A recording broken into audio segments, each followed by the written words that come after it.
آپ نے دیکھا کہ پریزیڈنٹ ٹرمپ کس طرح محتاط انداز سے چل رہے تھے یا اپنے آپ کو کنڈکٹ کر رہے تھے صدر شی کے سامنے.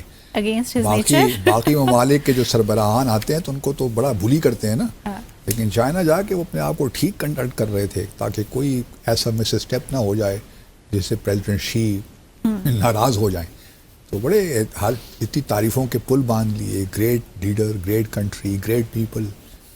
تو یہ تمام چیزیں ظاہر کرتی ہیں کہ جب آپ پاورفل ہوتے ہیں نا تو پھر دنیا آپ کی ریسپیکٹ بھی کرتی ہے, کمزور کی ریسپیکٹ نہیں ہوتی. یہ ایک دنیا میں ہے.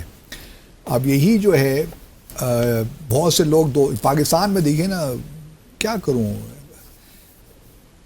اب وہ لوگوں نے یہ کہنا شروع کر دیا کہ جی پریزیڈنٹ شی نے تو پریزیڈنٹ ٹرمپ کو پیسے ہی جو ہے اگنور صحیح کر دیا, یا ان کو کوئی خاطر میں نہیں لائے, ایئرپورٹ پہ نہیں گئے ریسیو کرنے ان کو. اب ان کے سسٹم میں, چائنا کے سسٹم میں ہے نہیں کہ وہ جو ہے صدور کو ریسیو کرنے جائیں ایئرپورٹ پہ. یہ ان کا ایک پروٹوکول ہے, بلکہ ان کے وائس پریزیڈنٹ وہاں ضرور موجود تھے ٹو ریسیو پریزیڈنٹ ٹرمپ. پہلے بھی 2017 میں بھی پریزیڈنٹ ٹرمپ گئے تھے تو صدر شی نے تو ریسیو نہیں کیا تھا. پریزیڈنٹ ٹرمپ بھی یوزلی ریسیو نہیں کرتے اگر آپ دیکھیے تو وہ سارا جو ہے. لیکن لاسٹ ایئر جو الاسکا میں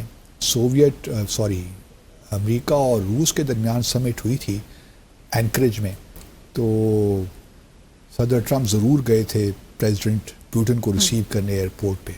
لیکن پروٹوکول میں ایسی بات ہے نہیں, تو ٹھیک ہے انہوں نے ریسیو نہیں کیا. اس سے پہلے پریزیڈنٹ اوباما بھی گئے تھے, یا جب پریزیڈنٹ شی گئے تھے تو اوباما نے تو ریسیو نہیں کیا تھا نا پریزیڈنٹ. تو اوباما بھی جب گئے تھے تو وہاں پہ صدر نے تو ریسیو نہیں کیا تھا اس وقت جو صدر تھے چین کے. تو یہ ان کے پروٹوکول میں ہے.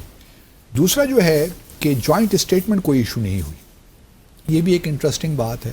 پہلے بھی 2017 میں بھی جب گئے تھے پریزیڈنٹ ٹرمپ تو اس وقت بھی کوئی جوائنٹ اسٹیٹمنٹ ایشو نہیں ہوئی تھی.